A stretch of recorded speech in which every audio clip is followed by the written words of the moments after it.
Women's National Championship wrap-up show.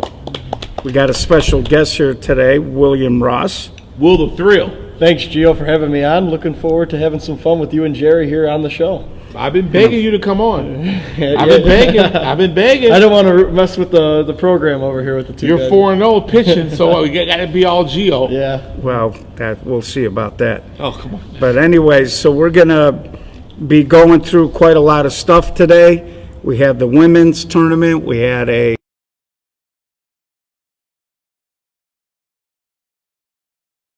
big talk was Rismondo.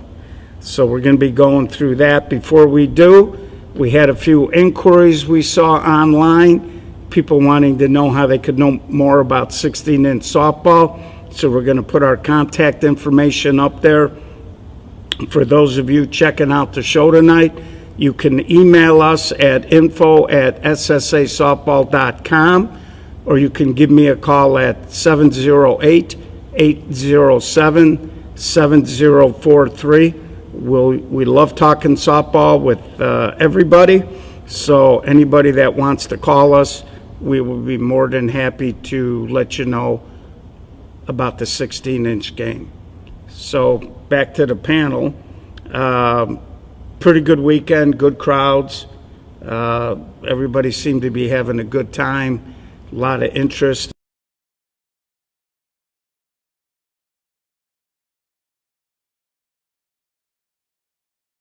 With the women's tournament. Now, Will, you broadcast part of one game and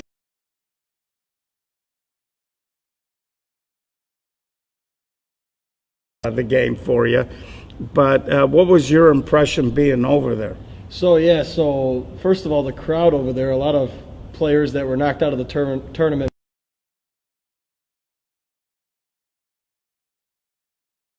And it was a fantastic game. It went 10 innings. Oh, wow. And it was me and Francisco. Francisco was like, you want to go out there? I was like, sure, why not? And me and Francisco went out there. We were right behind home plate. It was a fun game. And hangovers, I believe.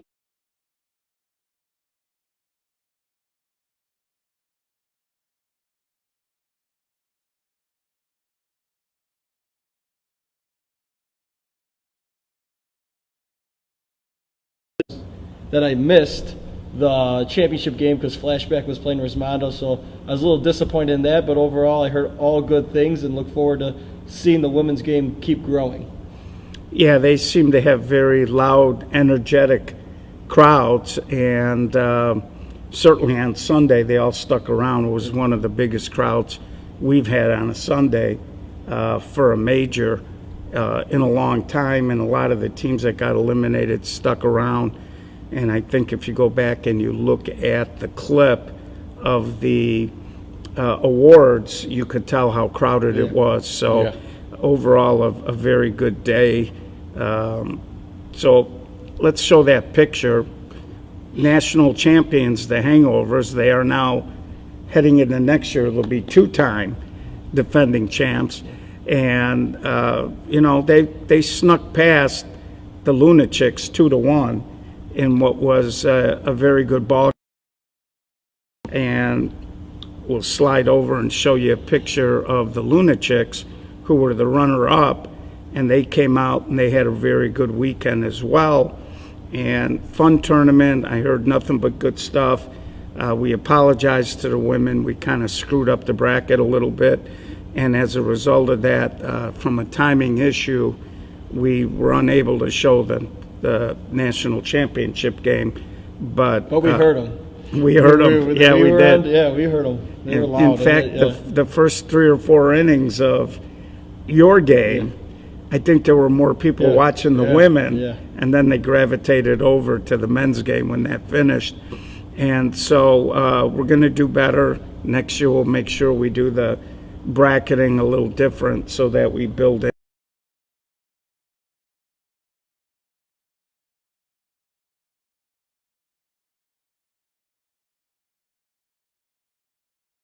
Coming up, we'll be releasing details where we're going to announce the all summer series teams and hand out the awards for the individuals. and I've already invited them to come to the banquet, so hopefully they'll be able to make it. So again, Lunatics, the runner-up, and the MVP from the Hangovers was Lupe. I'm going to have trouble with this name. Buttiglieri. She got to have a nickname. Well, She got to have a nickname. but there she is. She was the MVP. Congratulations. Yeah. Played great during the weekend and well deserved for sure. So before we get into the men's stuff, I'm going to give you my standard reminder. Please support the people that support 16-inch softball. They make everything we do possible, all the tournaments, the live streaming, you name it. Special thanks this year to Sweet Buzz and Gold Rush Gaming. They were our two anchor series. We couldn't have got it off the ground, but also everybody you see, the banners that we hang, please make a mental note and support them when you can, because they really are the backbone of everything we're doing here. So, Rismondo won. Jerry, you saw him play. What'd you think? Well, I thought what I liked about Rismondo, they always adjusted to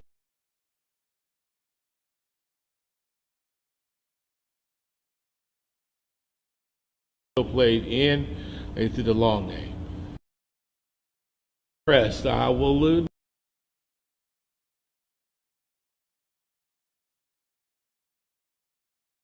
A 16-inch game with a 12-inch format. So I apologize. Congratulations, Rismondos. Good luck. Great luck in the future. But I was terribly wrong.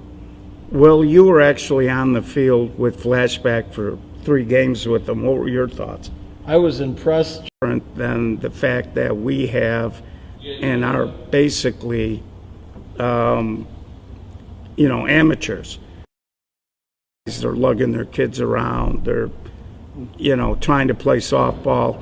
So the fact that Flashback forced them to the if game, or they forced the if game, and Flashback was actually winning 6-4 late in that ball game, bottom of the 6th, I believe.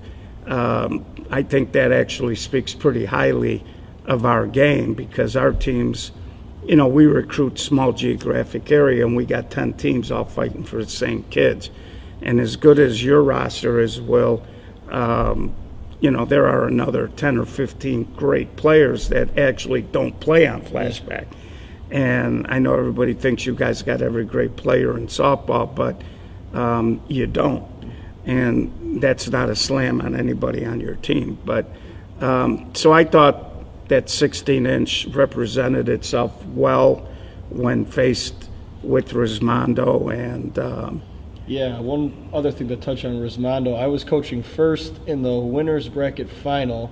I think when we put up 6 on them in the winners bracket final, and I was coaching first in their dugout, I think we came out with a couple hits. They booted the ball around, and Rismondo's dugout was right there, and you could tell they were excited because they didn't want to come out. I think they didn't want. They were beating everyone kind of handily. I think they wanted to, play a tight game, and they did. And I think they were. I heard their dugout. They were like, I like the excitement because Flash was getting loud and everything. So I think that's the game they wanted. They anticipated, and they got the job done. well, that was the game when the Pharaohs jumped in. Yeah. And they did their world famous chanting. Yeah. And for a second there was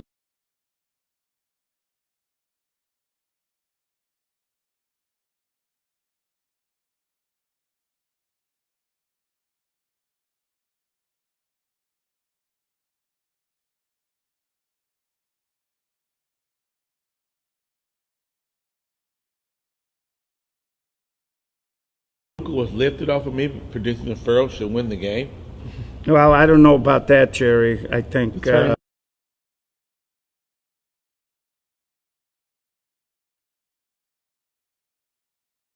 My predictions, they go 1 and out, 2 and out. At least those guys made this Sunday, and they made some headway. Signature and Hex, I think they beat. So those are 2 big wins Hey, for them. hello. Yeah. To close the year out, those Yeah. are 2 quality wins. Yeah. You get the scale goes up. Yeah. absolutely. So let's throw up a picture here of the runner-up flashback squad. Can see them there with their trophy. Flashback, tremendous year. They won 2 tournaments. They finished second in the tournament, third, and now second. And could have very easily, a couple of plays here or there, could have won 4 events this summer. So one of the better years we've seen a 16-inch team have.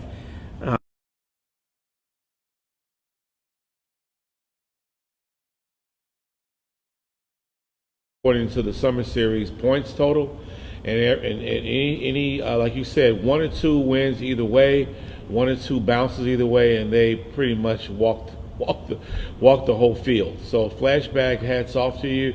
You guys were absolutely tremendous, especially my boy Mike Manzella. Yeah, I was. We played that.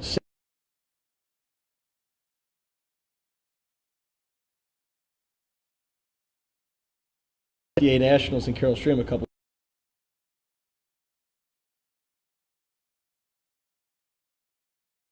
One and they came back and made it 6-5. So I was not sure of what Flash we were going to see on Sunday.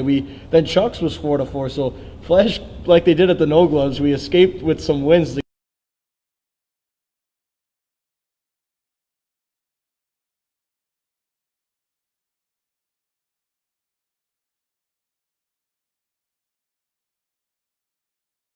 Yeah, those things happen too. Yeah. But once you're the king of the hill, as Flash is, everybody wants a piece of the pie, Yeah. man. Yeah. Absolutely.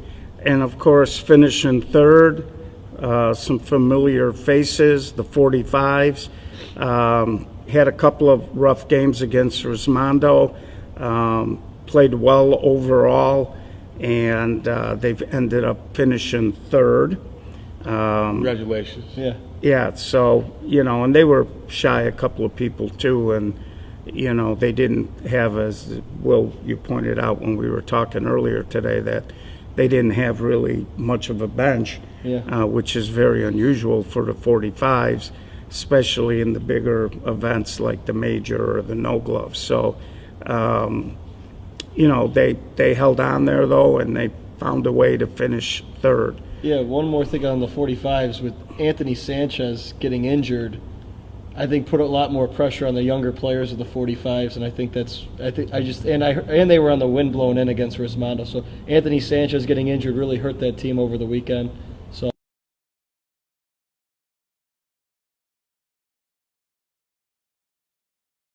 Healed up. I think he had to put his shoulder back in place. yeah, No, yeah. it wasn't a shoulder. He told me on Sunday that he was having like a little bit of an ankle issue, and he thinks, they think he was favoring it, and that's why he pulled the hamstring. And the last few times I saw Anthony before he hurt the hamstring, he wasn't really moving like he normally moves in the outfield, and so he was trying to gut it out. He's a tough kid, and there's only so much your body can take. But Yeah. he was a loss because, when they lost to Rismondo 2-0 with the win.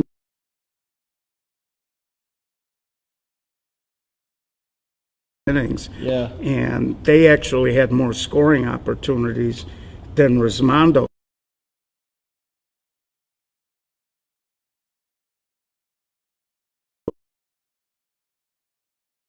And indicating that they should have lost that game. Yeah. So that's just another example. Everybody thinks that they cruised through, but they had some challenges, and but they, like you say, well, they got the job done. Yeah. And finishing fourth was a team that all year's been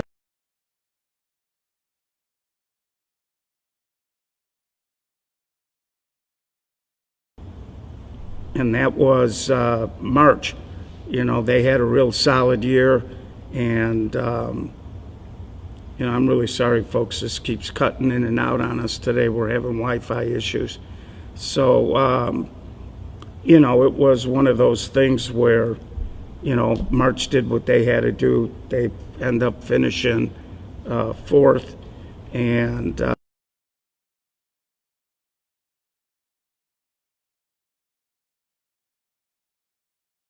had a really great year, especially when they played BTA. Yeah. So March, I gotta Especially, yeah. gotta be honest on the show, guys. And so March had a really nice year, and they just keep building off that. What I would do for 2025 is build off that and keep moving forward. You finished fourth in the major nationals, so you got 2 spots to go up, and then you've been in the championship game. So March, keep on.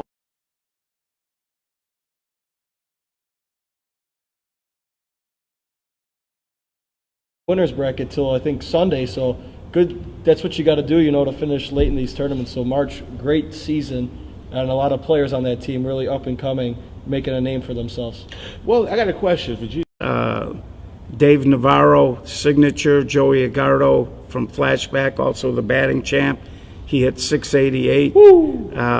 Joey was doing some neat stuff on a couple of ground balls. He was throwing his glove away when he knew he was going to get the good hop. And just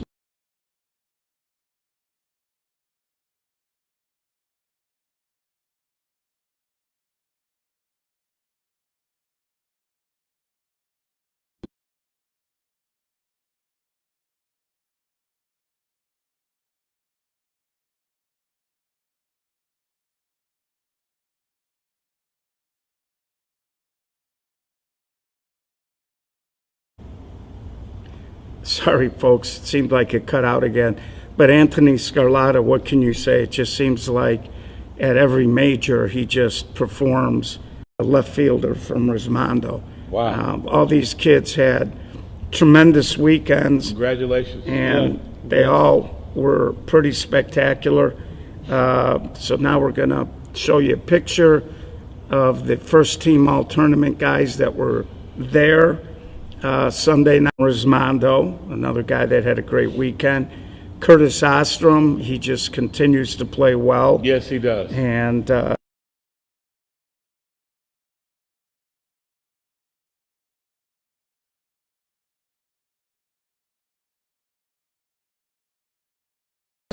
with the glove over there, robbed your guy Vito one time. Mark Menizzi, what can you say, Mark? One of our best second basemen in the game. And wasn't he banged up before the tournament started? Yeah, he's been battling a couple injuries the last couple of weeks. Yeah, he had just some tough as nails. shoulder problems.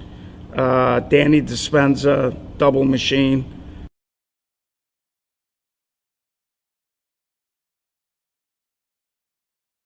From Hall of Fame. I'm not going to make a comment about BTA. If you say BTA, you got to say March. Okay. Alex Rice from Hex had another good weekend, although we all know Al is a machine offensively, played really well. Matt Schrage from Chucks. Matt's a real good dude. Got hurt at the North-South, missed most of that tournament, so it was good to see that he was 100% healthy and playing well. Your guy Brian Kearns, who I think was the biggest pickup. I mean,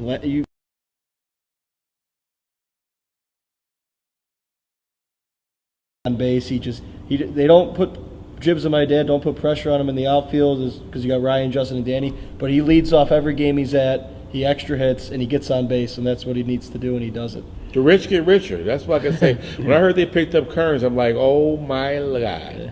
So yeah, fantastic player. Very, very, very good player. Yeah. And knows his role. And of course, Mike Alonji also on this list from Circus. Mike, one of the best two-way players in softball, just comes out and he'll fight you all day long. Yeah. Had to embrace that short center role this year. He was playing third base a lot for Dynasty previous years. I saw him playing a lot short center this year. Yeah, he's a versatile kid, and when he came up with Heat, he played I think he might have played a little short. They got what's his name, Basin.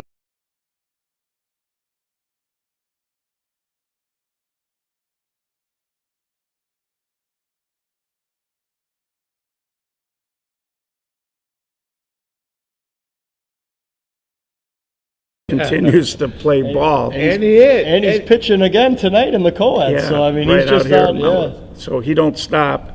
And then, of course, your guy Mike Manzella, who I think has been underrated all season for you guys. I think he's been one of your anchors in the lineup. I got to step in. That's my guy. Jerry, yeah, you go ahead, Jerry. Yeah, that's Mike Manziel. You can't say much enough about him. That he accepts his role. He plays. He hits. He bats. I think fourth in the lineup with Yeah, three he straight lefties. he moved up to 3 when Dispenza got injured. So yeah, he was batting 4 mostly the whole year. Yeah, and then he accepts his role. He doesn't say much. He goes about his business. Probably bat near 900s.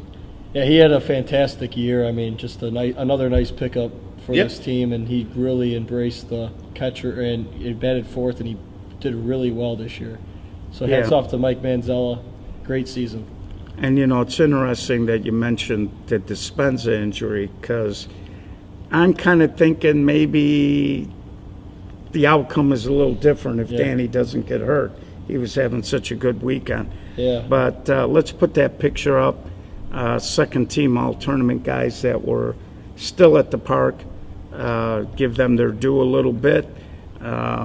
See Hauser in the middle with the long flowing locks. Think about getting my locks a little longer this year.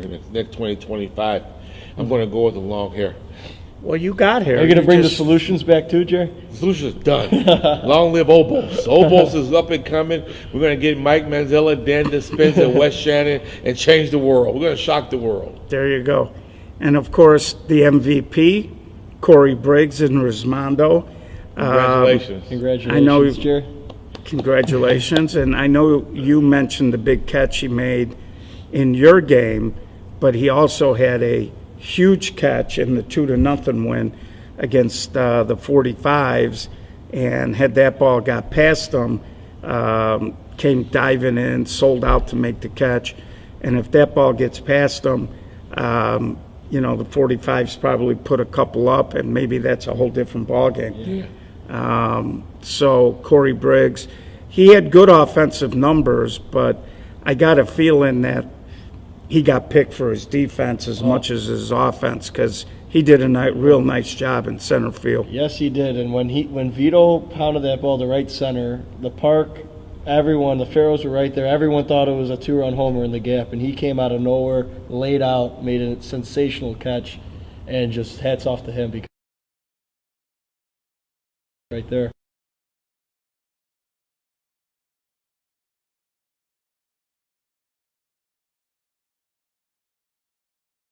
Dispenza, he just took a copy off Dispenza and Justin. So Well, that's your fault. Well, look, I think You won't be Justin and Danny. I mean, they're 2 great players, and The best. you're just lucky to still see them out at the softball field. I know, but you just got to take advantage of when you see them because they're 2 great players. I don't think they're towards the end of their careers.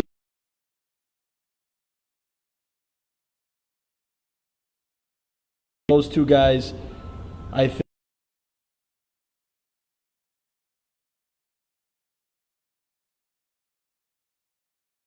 U-Trip, he did some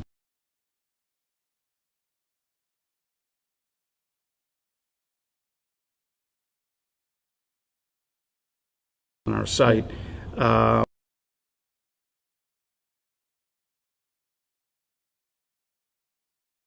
Being really very good, and between Ryan and Justin and Danny, and later on Brian did a good job out there too. But that was the primary reason why you guys played him as tough as you did, is because you guys have elite defenders at all 3 positions out there. Yes. So now we get to the batting champ. Another flashback guy. Flashback guy, 688. That's pretty good with the gloves, folks. Burton Joliet last year, which kind of derailed you guys on Sunday. Had the quad injury earlier in the year. Yeah. Took him a while to get back into it, but at the end of the year, he was back to being his regular self. Yeah, Friday night, I think, before the All-Star game, after we beat Savage, I was walking to the parking lot with Iggy, was putting the cleats in the car, and I was talking to him, and I think he might have got 1 hit, and he missed a couple balls in that game. I could tell he was a little devastated. You know, he gets mad at himself, makes an out or stuff, so I was talking to Iggy, and he came back Saturday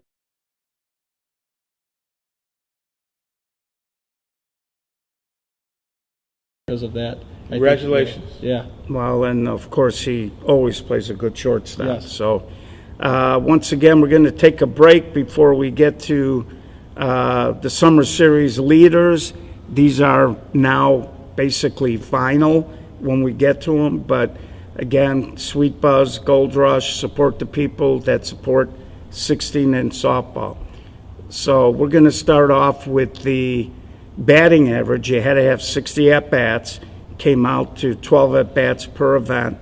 I will say there were some guys that were kind of close that had some averages that might have been a little bit higher.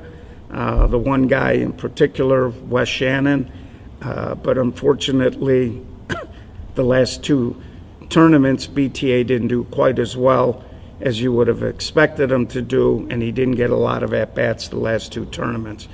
So Brian Koronkowski from Circus ends up as our batting champ. He hit .598, which is pretty darn good.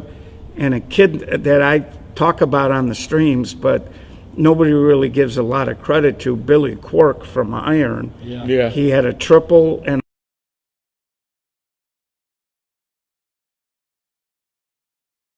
also had a big hit in the All-Star game as well. I was going to say he came in and I think he pounded one towards right center, and the Iron guys were all there making noise. So yeah, he had a fantastic season. Yeah, he had a great year.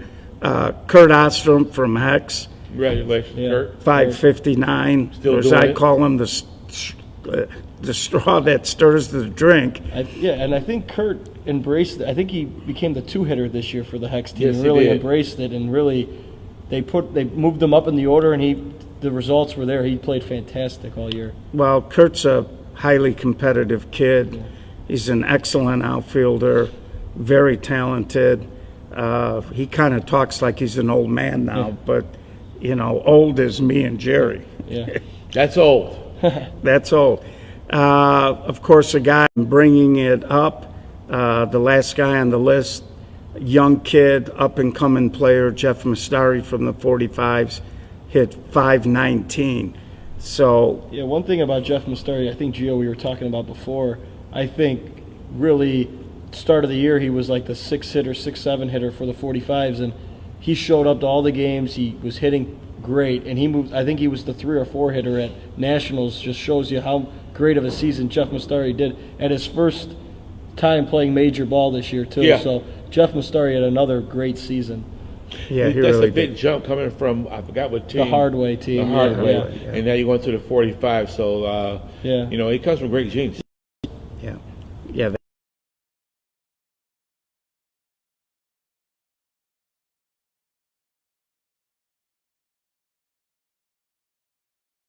This for pretty much the whole year. He ends up winning it with 63 hits. Think about that. You needed 60 at-bats just to qualify. This guy had 63 hits. Yeah. So Yeah. talk about a kid that had a great year. Well, one thing about it is, you know, Mark Menizzi, when he made the move from Impact to Signature, he was the leadoff hitter for all those years. Right. And he was a fantastic leadoff hitter. He always hurt flashback. And then Marston came in, and they moved Menizzi to 2.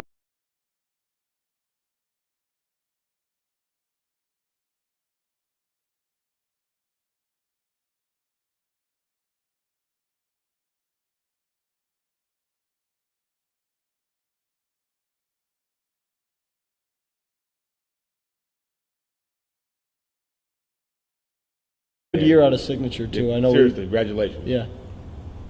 So, so he ends up winning it. Mark Menizzi, the guy hitting second, 51 hits. Yeah. So that's a good one too. So that's 100 and And then you got that what guy is that, Spencer 110 Mahoney too. 113 hits apiece.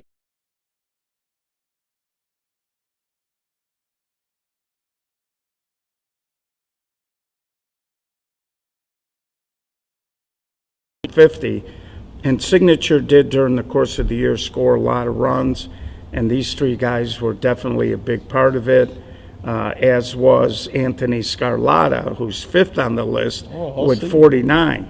The only guy that broke through there, not on signature, Kevin Duff with 50. And he's an ex-signature player too, so you gotta throw it in there. But Yeah, so I don't know what's in the water over there, but and probably because we're at this park at Melrose when they win 10.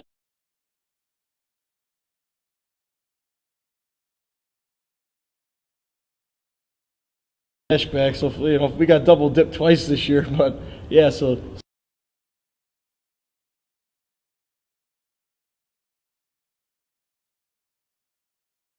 The season, third place at No Gloves, won the Midsummer, so good season. Another,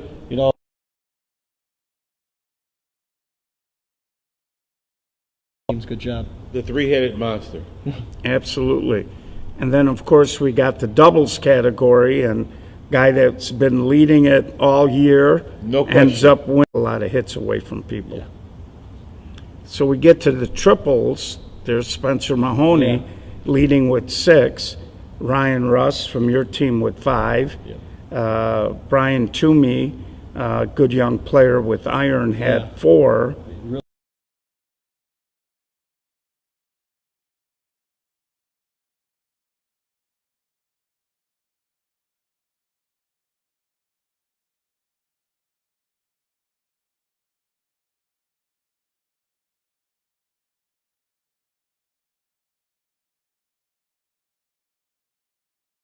And Sean Burke from Circus Wow, Shawnee. with 4 triples.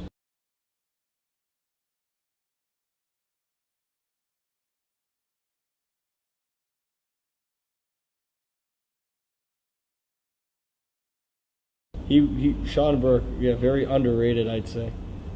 Yeah, he is very underrated, and I think one of the things with Sean is back in the day, those 4 triples might have been homers. Yeah. But Father Time catches up, and then, of course, last time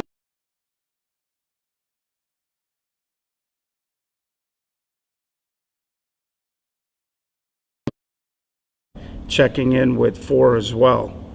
Yeah. Last category, home runs. All right. Here we go. We had a tie. Greg Fleming with 7 from Signature. Congratulations, Mr. Fleming. Chrissy D'Agostino with 7. Yeah. People Chrissy don't Dags. think of Dags as being a home run hitter, but Maybe they're starting to move in on him, so maybe he's got to still show the outfield. He's still got it. Gap Well, to gap. Yeah. he can still run. Yeah. Yes, he can. And so it don't take much. Jeff Mastari had 6. Yeah. My guy, Brady Fisher, I like to think I fixed him midseason. I kid him all the time about that I think he when I called was me at the first, but Klitzer. I'll give you the credit. Yeah, okay, you're telling tall tales again. No, don't tell the And then Frank the Bambino Simon from Whale Yeah. with 4. So pretty impressive stuff from those.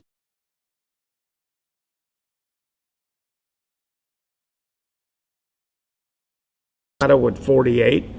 We got Greg Fleming with 44. Chrissy Dags with 35. Your guy Justin Smykowski, 34. And Timmy Korenkowski with 33. Timmy, that boy Tim. Good seeing you. RBI list. He's another great player, and good job by Korenkowski. Yep. Not Chippy, Timmy Korenkowski. Don't call him Chippy. Don't call him Chippy. Yeah. Mama Korenkowski don't like that. Brian. But yeah, Circus was an interesting group, a lot of talent. They struggled a little bit. They just couldn't seem to put a weekend together, but they were doing a lot of damage most weekends. Just couldn't. Yeah. They made it to the championship of the TOC, Yeah. and we didn't see them in another championship after that. Yeah, last weekend too with no Hook, no Chad Hook too, and then Duff missing. Yeah, just short Circus team last weekend. And when they got bounced, it was an extra inning game. I want to say it went 9 or 10 innings. Yeah, F-Town. Yeah. F-Town and Hall of Fame Concessions tied for 5th. F-Town played in the Carroll Stream, so Yeah. good tournament by them. I would keep Absolutely. closing the gap. Shows you Yeah, they are. the A teams can hang with the major teams at the major level. Mitts.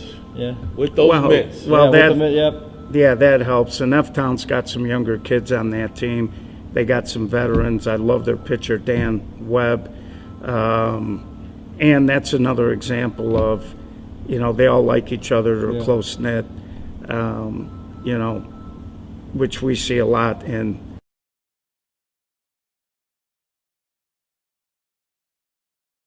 If you're out there, you want to know more about 16-inch softball, you want to, find out how you can start a league or what it entails, or you want to get sanctioned by the SSA, you can email us at info@ssasoftball.com.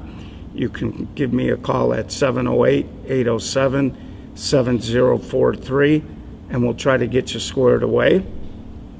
A couple of housekeeping matters.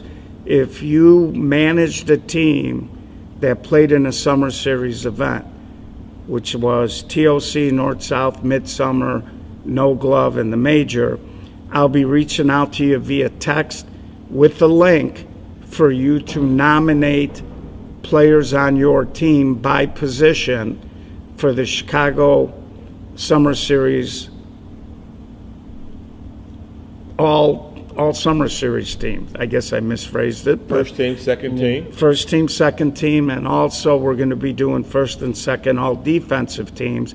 Those are separate. It'll be a ballot for you to fill their names in and their cell phone numbers so we can contact them. So please look for that.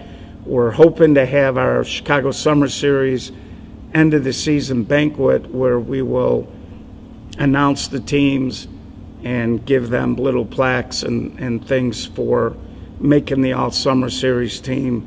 And also we'll announce the MVP. And, of course, we'll have an award for the batting champ and home run champ and things like that. So that's coming up. Keep an eye out for it.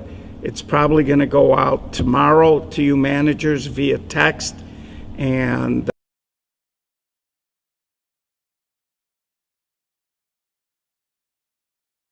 then email it back to us, and we will be able to calculate it, and then we'll have the banquet and make the big announcements. So it should be a good time. We're trying to get to Bourbon Street, just waiting for them to get back to me to finalize some details. So we're going to get that information out to all of you. We still got some stuff coming up next weekend, 50 and over. Always good to see the legends playing out here and competing. We'll see if old school ballers can three-peat. And it should be a good weekend. 10 teams so far. That draw will be on Sunday. We'll be televising it. So keep an eye out. It'll be at McGaffer's at 6:30. Pat Caputo taking care of that with Mickey Balestri, I believe.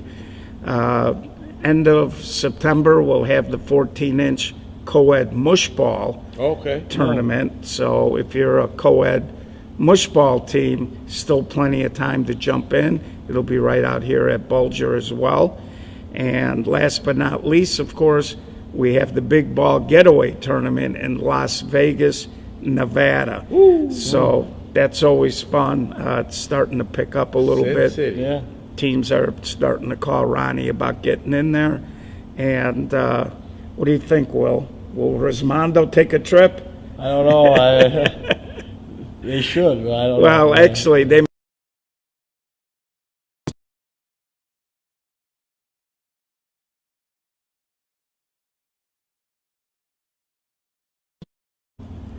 and hopefully it'll go well. And so that's about it. We got a lot of stuff coming. If you watched all the way through, thank you for putting up with the glitches with the Wi-Fi. We'll check out the recorded version, and if that went a little better, we'll put that up. But again, we apologize for our internet issues tonight. Jerry, final thoughts? Well, I want to say this. I want to thank all the teams and the viewers and everybody who made this whole year a success. I mean, from the top team, which was Flash, to the bottom team, which was Oboes. I want to thank everybody for a successful year and looking forward. We just keep getting bigger and better, and despite the occasional glitches, we're doing the best we can.